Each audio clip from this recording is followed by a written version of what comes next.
ACC di Mel, il futuro di 620 lavoratori oggi più che mai è appeso a un filo. Domani ai giudici del Tribunale di Pordenone l'azienda presenterà istanza di amministrazione controllata. È una corsa contro il tempo. Sentiamo.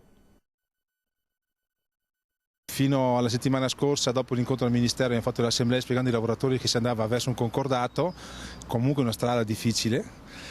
E invece la notizia di ieri che i fornitori che avevano dato il loro assenso verbale tecnicamente non hanno più firmato le carte, per cui hanno ritirato, e da un eventuale concordato si arriva, forse si spera, almeno a una Prodi bis. La doccia gelata è arrivata nel bel mezzo delle assemblee con i lavoratori alla vigilia del sospirato accordo per l'annunciato concordato preventivo che avrebbe consentito di salvare lo stabilimento di ACC di Mel. Oggi invece il futuro dello stabilimento dei 620 lavoratori, il futuro di una vallata intera e di riflesso della provincia di Belluno è più nero che mai. Se non va in porto nel giro di poco tempo una vendita o qualcosa del genere, si va dritti al fallimento. La chiave di lettura espressa dai sindacati che stanno lottando senza soluzioni di continuità al fianco dei lavoratori è condivisa dall'assessore regionale alle politiche del lavoro Elena Donazzan, che punta il dito contro le banche che hanno fatto mancare il loro sostegno al piano industriale.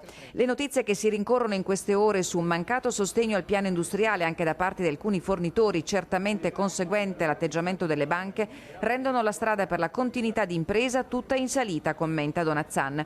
La strada di cui si parla è l'amministrazione controllata, con conseguente nomina di un commissario straordinario. I lavoratori sono preoccupati anche perché le carte sono continuamente cambiate sul tavolo.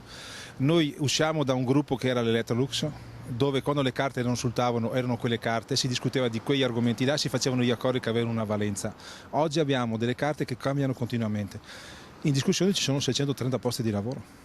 In una provincia martoriata dal punto di vista industriale, dove tutti sta scappando, e all'interno di una crisi dell'elettrodomestico spaventosa. L'Indesit ieri ha comunicato 1400 esuberi. La legge Prodi bis a cui oggi ACC fa riferimento potrebbe servire ad evitare il fallimento. Però ci devono essere delle caratteristiche, bisogna che ci sia un progetto alle spalle, per cui o la vendita di rami, di pezzi d'azienda, oppure il rilancio dell'azienda. Se i presupposti non ci sono, c'è solo fallimento, non c'è un'altra strada, è inutile nascondersi dietro un dito. Il sindacato dice anche la politica sta facendo la sua parte nella vicenda ACC. Non si può dire la stessa cosa per gli imprenditori. Oggi non c'è rispetto per nessuno, per cui i padroni spadroneggiano, fanno quello che vogliono e nessuno è in grado di prendere per un orecchio e richiamare le proprie responsabilità. E altri lavoratori che vedono un futuro nero sono quelli della Ditec di Quarto d'Altino, che oggi hanno incontrato il Papa